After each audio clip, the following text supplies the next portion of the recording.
Well, here with us now is the former Director General of the UK Border Force, Tony Smith. He's now a global border security consultant. Welcome to you indeed.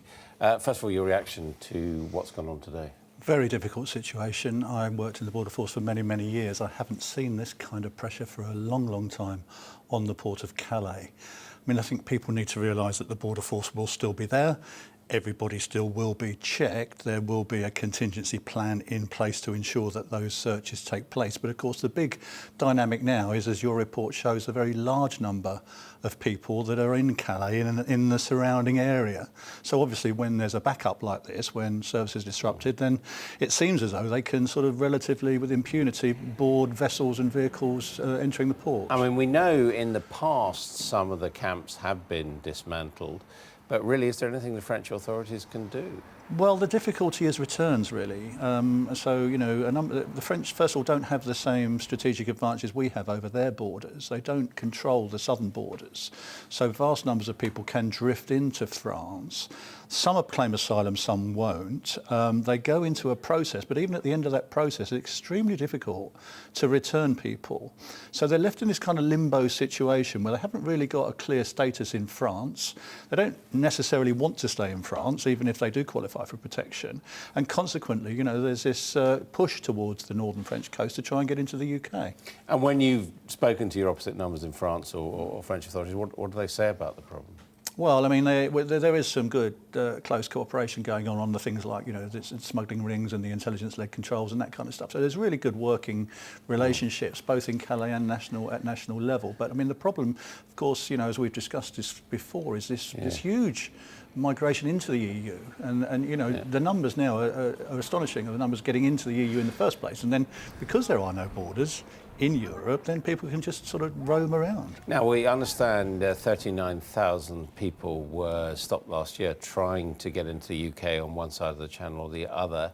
How many do you think are getting through? Is there any way of estimating? Well, I mean, the only way we would know that is if they bring themselves to our attention. And those that do bring themselves to our attention would normally claim asylum. And so the best yardstick we've got, I suppose, is the asylum figures. And that's been fairly static here, about 30,000 a year for the last 10 years.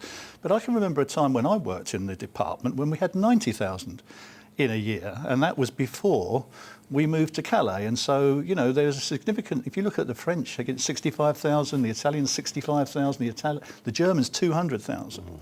Actually, our asylum intake figures have remained fairly constant. I think that's because we have maintained our internal frontier. What do you mean when you say we moved to Calais? Well, it's a juxtaposed controls arrangement established under the Treaty of Sanguet, where we have an agreement where essentially, you know, the British Border Force can operate in Calais.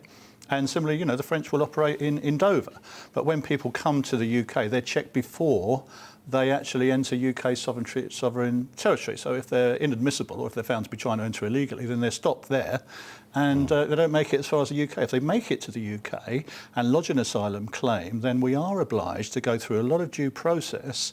And in that time, people can start to establish footholds. You can't just send people back. So if someone is found in the back of a lorry, then they can claim asylum and then there's a process. They'll go to detention camp, presumably. Well, I mean, yes, that's what will happen when we respond to, like, immigration enforcement will respond to a lorry drop. Then, you know, the first thing is to interview the individuals to find out what, you know, how they got in. But if they then say, well, actually, I fear persecution, I want to claim asylum, then the UK will have to consider that asylum application, at least a first consideration.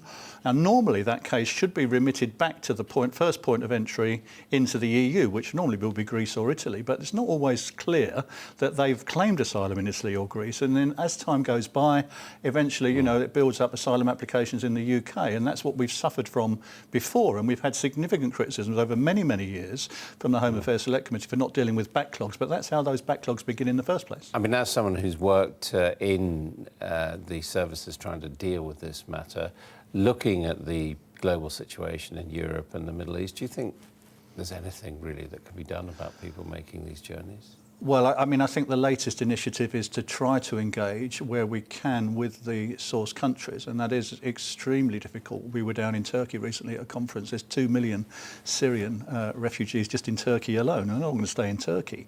But essentially, Turkey is a relatively safe place, and I think what we're looking to do is to find safe places in North Africa and East Africa where people can be returned to discourage these perilous journeys and fuel the smuggling gangs and, try and stop the situation at source.